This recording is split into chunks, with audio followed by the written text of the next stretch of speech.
Everyone, good morning. কেমন আছেন সবাই? আশা করছি সকলে খুব ভালো আছেন, সুস্থ আছেন, আর আমরাও বেশ ভালো আছি। আমার আজকের আরও একটি নতুন ভ্লগে আপনাদের সকলকে স্বাগত জানাই। আজ বুধবার সকাল 6:30 মতো বাজে এখন, আর এখন থেকেই আজকের ভ্লগটি শুরু করছি। আশা করছি আমার আজকের ভ্লগটি আপনাদের ভালো লাগবে। যখন থেকে আমার ওই মিষ্টি পাখি দুটি এসেছে তখন থেকে যেন আমার চোখের থেকে ঘুম উড়ে গেছে, জানেন তো। এই যে দেখুন না, কতটা সকাল সকাল ঘুম থেকে উঠে পড়েছি। 6:30টায় উঠেছি এমনটা বলবো না, আমি আরও আগে উঠে পড়েছি। 5:30টার সময় উঠে আমি একবার দেখেছি যে সোনামোনারা কি করছে। তারপর আবার কিছুক্ষণ শুয়েছিলাম, তো এই যে 6:10 উঠলাম। আর ঘুম থেকে উঠে ব্রাশ করা বাদ দিয়ে আমি এই যে ছোট্ট পাখি দুটির খাবার রেডি করছি। এই যে দেখুন না, খাবারটা প্লাস্টিক থেকে কৌটোর মধ্যে কুড়িয়ে নিলাম, আর এই খাবারগুলোই না ওই পাখিগুলো খায়। রাত্রেবেলা ঘুমাতে যাওয়ার আগে তো ওদের খাবার জল সমস্তটাই বের করে নিয়েছিলাম, আর সে কারণেই সকালে ঘুম থেকে উঠে ওদেরকে আগে খাবারটা দিয়ে দিচ্ছি। আসলে রাত্রেবেলা যদি ওরা জল টল খায় না, তাহলে ওদের শরীর খারাপ হতে পারে। তো এই যে খাবার জল সমস্তটাই ওদেরকে দিয়ে দিলাম। এখনো অবধি আমরা কেউই ব্রাশ করিনি, তো এই যে আমি আর আমার হাজব্যান্ড ব্রাশ হাতে নিয়ে ছাদের উপরে চলে এসেছি। আমার হাজব্যান্ড যে কটা দিন এখানে থাকে আমার কাছে, তো আমরা দুজন না এই ছাদের উপরেই ব্রাশ করি। আর ছাদের উপরে দুজন মিলে ব্রাশ করতে না ভীষণ পরিমাণে ভালো লাগে। তো ওকে ওই লাউ পাতাগুলো দেখাচ্ছিলাম, তো ও বলছে দাঁড়াও আমি এই লাইটটা বন্ধ করে দিই। তো ওকে আমি বলছি আমিও তোমাকে ছুঁয়ে থাকবো যদি এখনই শর্ট করে যাই।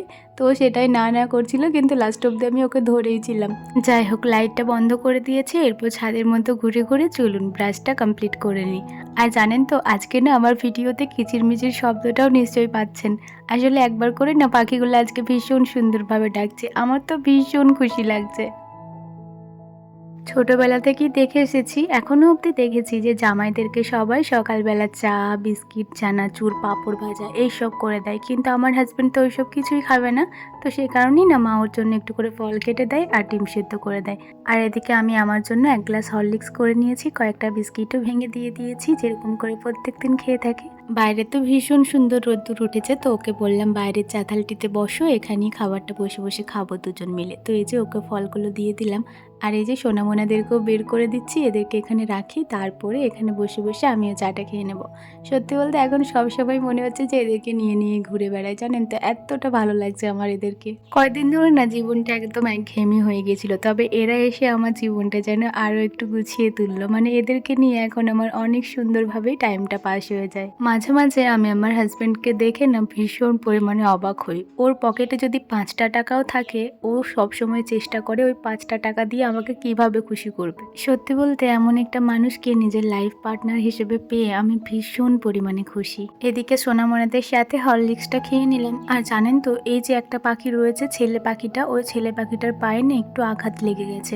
আগের দিন তো এতটা বুঝতে পারিনি, তবে আজকে না সকালবেলা পাটা পাততে পারছে না, সে কারণে যেখান থেকে এনেছি ওখানে একবার দেখাতে যাচ্ছি। এত পাখির আওয়াজ!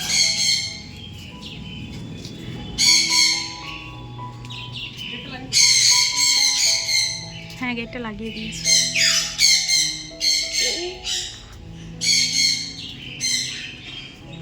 আবার বকবে না তো ভিডিও করলে, দাঁড়ান এখন যাই, তারপরে বলে করে ভিডিও করবো। দেখো তোমাদের বন্ধুদের কাছে নিয়ে এসেছি, আর মন খারাপ করো না তোমরা। দেখো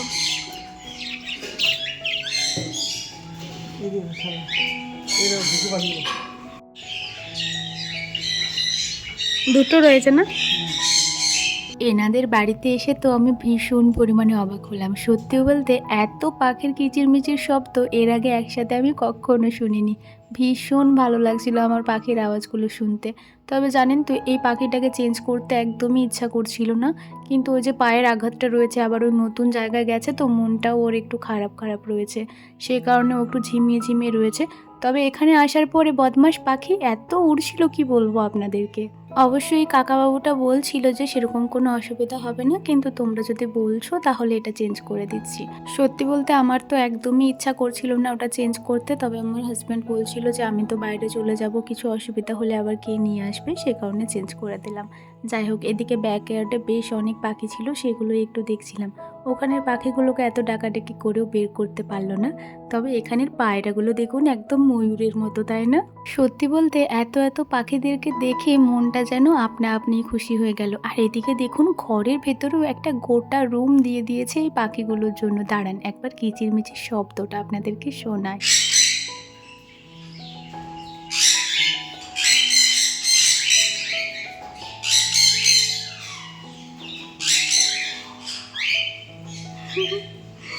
কারো কথা বলার দরকার নেই, পাখিদের কথা বলছি।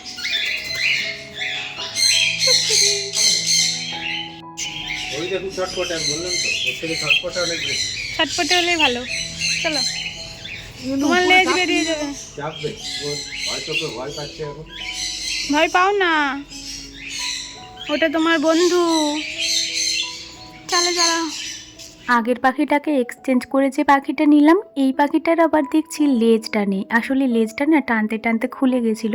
তবে ওই খাঁচার মতো এই পাখিটা ছিল সব থেকে চঞ্চল পাখি।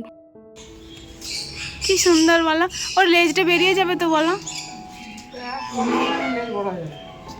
ঠিক আছে, তোমার লেজটাও বড় হয়ে যাবে। চলো। আমার হাজবেন্ড বলল যে লেজটা 15 দিনের মধ্যেই বেরিয়ে যাবে। তো এই যে নিয়ে চলে এসেছি। অবশ্য লেজ বেরোতে আরম্ভ করে দিয়েছে, ছোট্ট ছোট্ট মতো বেরিয়েছে। তবে এই পাখিটা না আরও সুন্দর দেখতে, কি সুন্দর নীল মতো দেখতে জানেন। এই যে এই পাশটা দিকে করে দিল, একটু রোদ্দুরে থাকুক। এখন সকালের রোদ্দুরটা পাখিদেরকে দিলে ভীষণ ভালো হয়। শুধু পাখি বলে নয়, এই সকালের রোদ্দুরটা বাচ্চা থেকে বুড়ো সকলের জন্যই উপকারী। রান্নাঘরে মা দেখছি সকালের মুড়ি খাবার বানাতেও আরম্ভ করে দিয়েছে। আজকে সকালে ঘুগনি বানানো হবে, তো সেই ঘুগনি বানানোরই প্রিপারেশন চলছে। ভাবলাম এই রেসিপিটা আপনাদের সাথে শেয়ার করি। কড়াইয়ে তেল দিয়ে পেঁয়াজ, লঙ্কা, তেজপাতা, অল্প চিনি ভাজতে দিয়েছে। আর এদিকে দেখুন ডাল আর আলু সেদ্ধ করে নিয়েছে। আর এই ডালটা আজকে এতটাই সেদ্ধ হয়েছে যে কি বলবো, মানে একদম ম্যাশ হয়ে গেছে। ছাল একদিকে আর কলাই একদিকে হয়ে গেছে। কলাইগুলো একটু গোটা গোটা থাকলে দেখতে হয়তো ভালো লাগতো, তবে এই ডালটা না আবার আরোই খেতে ভালো হয়। তো যাই হোক, দেখুন এদিকে পেঁয়াজটা একদম বেরেস্তার মতো ভেজে নিয়েছে মা। আর তারপরে দিয়ে দিল কাসুরি মেথি। এই কাসুরি মেথিটা দিয়ে দিলে না ভীষণ সুন্দর গন্ধ বের হয়। আর এই সময় গন্ধে একদম রান্নাঘর মোমো করছিল। যাই হোক, তারপরেই দিয়ে দিল আদা রসুন জিরে বাটা। আর এটাকে এখন একটু ভাজতে দিয়েছে। মা আদা রসুন জিরে বাটা দিয়ে বেশি নাড়াচাড়া করে না, নাড়াচাড়া করলে তো একটু ছিটে ফোটা ওঠে, সে কারণে এভাবেই রেখে দেয়। আর তারপরে একটু জল দিয়ে পরে নাড়াচাড়া করে। এই যে দেখুন এখন ছিটে ফোটাটা এতটা বেশি উঠবে না। যাই হোক, জলটা দেওয়ার পরে একটু ভালো করে ভেজে নেওয়ার পরে দিয়ে দিল 2 চামচ মতো হলুদ গুঁড়ো। মা বলছিল এবারের হলুদ গুঁড়োটা সেরকম কালার হয় না, সে কারণে একটু বেশি করে দিল। এই যে এরপরে এটাকে একটু ভালো করে ভাজতে হবে। এই সময়ে মশলার কালারটা কি ভীষণ সুন্দর এসেছে দেখুন। যখনই মশলাটা একদম কড়াইয়ে লাগা লাগা হয়ে যাবে, এই যে দেখুন ঠিক এমনটা, মানে তেল আর মশলা একদম আলাদা হয়ে যাবে, তখনই ওই যে ঘুগনি থেকে একটু জল তুলে দিয়ে দেব। প্রথমে একটু মতো দেবো, তাহলে ছিটে ফোটাটা কম উঠবে। তারপর যখন এই জলটা একটু ভালো করে দিয়ে এই নিচের মশলাটা ভালো করে তুলে নিতে হবে। মা সবসময় এভাবেই করে, আর এভাবে ভেজে ভেজে করে বলে এটা খেতেও ভীষণ ভালো হয়। আর জানেন তো আমার মা না এই ঘুগনিতে একদম শুকনো লঙ্কার গুঁড়ো ব্যবহার করে না। বাড়িতে কাঁচা লঙ্কা থাকলে মটর কলাইয়ের সাথেই এই কাঁচা লঙ্কাটাও সেদ্ধ করতে দিয়ে দেয়। তারপর যখন ওটা সেদ্ধ হয়ে যায়, এই যে কষানোর সময় কাঁচা লঙ্কাগুলো একটু ছিঁড়ে ছিঁড়ে দিয়ে দেয় যাতে ঝালটা বের হয়। আর তারপর দিয়ে দেয় হচ্ছে এই যে মটর কলাই আলু। কি সুন্দর কালারটা এসেছে দেখুন। এই সময় আমাদের ঘুগনি অর্ধেক তৈরি বলবো না, একদম 90% তৈরি হয়ে গেছে বলতে পারেন। একটু ফুটে গেলেই এটা একদম রেডি খাওয়ার জন্য। চলুন এটা ততক্ষণ ফুটতে থাকুক। বাইরে একবার দেখি তো আমার হাজবেন্ড কি করছে। আজকে টাইম কলে না অনেক জল দিচ্ছিল, মানে ট্যাঙ্কি ভর্তি হয়ে গেছে, মায়ের কাচাকুচি হয়ে গেছে, তার সত্ত্বেও জল আসছে। তো এদিকে দেখুন আমার হাজবেন্ড আবার গাছে জল দিচ্ছে। ওই যে ছোট ছোট গাছগুলো রয়েছে ওগুলোতে একটু জল দিয়ে দিচ্ছে। তো আমি ওকে বলছি যে তুমি না এলে আমাদের গাছগুলোর কি হতো কে জানে। তো এটা শুনে একটু হাসছিল। আমি বললাম ভালো করছো, জলটা দিয়ে দিচ্ছ। 5 মিনিটের মতো ঘুগনিটা একটু ফুটিয়েছিলাম। আর তারপর দেখুন নামিয়ে নিয়েছি। আর নামানোর সাথে সাথে আমি কিন্তু এক বাটি নিয়েও নিয়েছি। হাজব্যান্ডকে বললাম যে তুমি খাবে? ও বলছে না আমি আর শুধু মুখে খাবো না, আমাকে একবারে মুড়ি দিয়ে দাও। তো ওকে ওদিকে মুড়ি দিয়ে দিয়েছি, কিন্তু আমি আবার এটা শুধু মুখে খেতে ভীষণ ভালোবাসি। এটা খেতে যে দুর্দান্ত স্বাদের হয়, তো সে কারণে দেখুন আমি এক বাটি নিয়ে নিয়েছি, এটাই এখন খাবো। ওই যে সকালের ঘুগনি খাওয়া শেয়ার করলাম, এই মুহূর্তে অনেকটাই সময় পার করে ফেলেছি। দুপুরের সময় এখন। আজ দুপুরে রান্না হয়েছিল মাছের ঝোল আর মাছের মাথা দিয়ে লাউয়ের তরকারি। এটা আমার হাজবেন্ডের ভীষণ প্রিয়। আর হয়েছিল শাক ভাজা। আর আমার হাজবেন্ড না এই লাউয়ের তরকারিটা খেতে ভীষণ ভালোবাসে, আর এই তরকারিটা অবশ্য ওর জন্যই করা হয়েছে। যাই হোক, এখন খাবারটা খেয়ে নিই। বন্ধুরা, এখন সময় হচ্ছে ঘড়ির কাঁটায় বিকাল 5টা 5, মানে একটু পরেই সন্ধ্যা হয়ে যাবে, প্রায় 10 মিনিট পর। তো এই সময় হালকা করে রেডি হয়ে গেছি। দুপুরের ভাত খাওয়ার পরে তো আর সেরকম কোনো রকম ভিডিও শ্যুট করা হয়নি, তো এইমাত্র ভিডিওটা আবার শুরু করলাম। তো যাবো একবার ডক্টরের কাছে, একবার লাস্ট চেক আপ করাতে, রিপোর্টগুলো সমস্তটা দেখাতে, ব্লাড রিপোর্ট আরও সমস্ত কিছুই। তো সেগুলো দেখে আসবো, আর কী কী প্রবলেম হচ্ছে না হচ্ছে সেটাও জানাবো, কারণ আরেকবার চেক আপ করিয়ে নেওয়াটা খুবই দরকার আমার মনে হয়, আর আমার হাজব্যান্ডও ওটাই বলছে। তো সে কারণেই যাবো, ও যেহেতু বাড়িতে রয়েছে, তো দুজন মিলেই যাবো। ওকে ডেকে এলাম, ঘুম থেকে উঠলো ও, আমি তো ঘুমাইনি, আমি ভিডিও আপলোড করে এই তো রেডি হলাম। তো এই যে এই টুপিটা এনেছে ও আমার জন্য, এবারে কেমন লাগছে আমাকে জানাবেন। খেপা খেপা লাগছে না? তো কেমনই লাগছে জানাবেন, যেমনই লাগুক আপনাদের কেমন লাগছে জানাবেন। কিন্তু এই যে আমার তো ভীষণ ভালো লাগছে, মানে ভালো ফিটিংস হয়েছে আমার। তো এরপর জানাবেন যে আপনাদের কেমন লাগছে। তো চলুন, ও রেডি হয়েছে, তারপর যাব ডক্টরের কাছে।